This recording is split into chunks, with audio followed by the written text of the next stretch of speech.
안녕하십니까? 한국장애인단체 총연합회 2023년 10월 넷째 주, 11월 첫째 주 주간 핫이슈를 전해드립니다. 첫 번째 소식입니다. 내년도 장애인 예산이 외형적으로는 늘었지만 교육이나 고용 등 필수 예산 일부가 삭감된 것으로 드러났습니다. 더불어민주당 최혜영 의원은 지난달 25일 보도자료를 내고 19개 부처 중 7개 부처인 기획재정부, 산업통상자원부, 국가보훈부, 통일부, 농림축산식품부, 환경부, 행정안전부는 장애인 관련 예산이 없다고 밝혔습니다.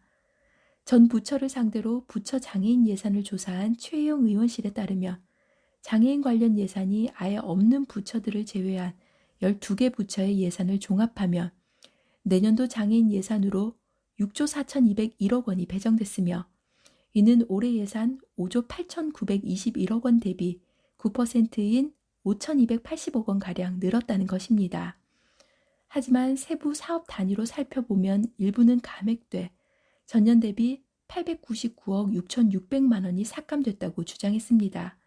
삭감된 예산 중에는 사업 종료 또는 대상자 감소에 따른 감액도 있지만 장애인 체육시설 건립 예산은 171억 원이나 삭감되었고 공공체육시설은 65억 원, 연안여객선 관련 예산은 5억 원, 장애인 편의시설 설치 사업 등 장애인 등의 시설 이용 편의를 증진시키는 예산들이 다수 삭감됐다는 것입니다.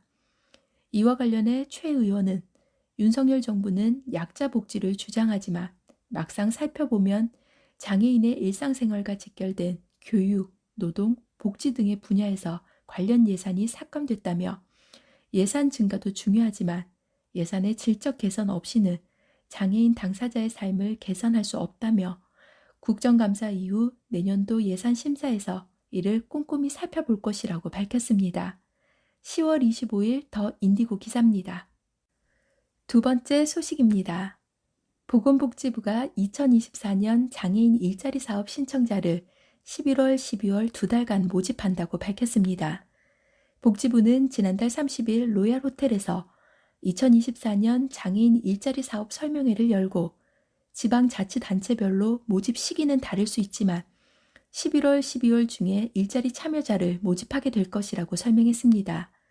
2024년 정부 예산안 기준으로 올해 장애인 일자리 사업 지원 대상 29,546명에서 내년에는 2,000명을 확대한 31,546명이며 일반형 일자리, 복지 일자리, 특화형 일자리로 구분하여 시행됩니다.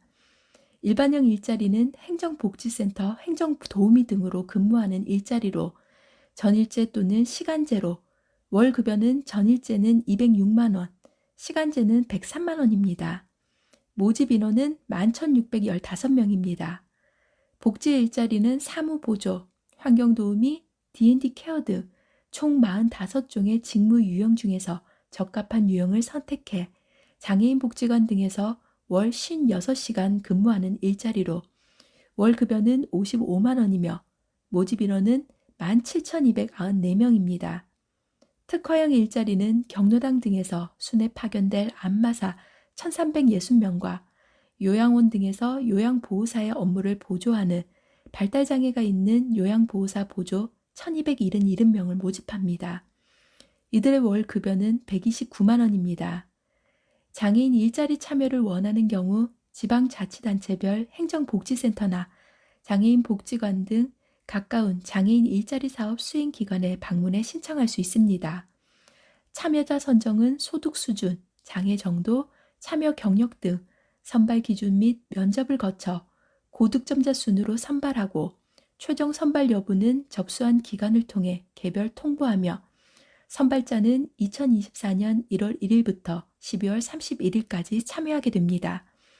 장애 특성을 고려한 신규 복지 일자리 직무를 지속해서 개발해 왔다는 복지부는 올해 정신장애인 특화 동료 지원 활동, 농아인 케어, 발달장애인 물리치료 보조 등 3종의 일자리를 신규로 개발하여 2024년부터 지원하겠다는 방침도 밝혔습니다. 10월 31일 더 인디고 기사입니다. 이상 2023년 10월 넷째 주, 11월 첫째 주 주간 핫이슈였습니다. 질문 있으시면 댓글로 남겨주세요. 지금까지 목소리 출연의 아나운서 최국화였습니다. 고맙습니다.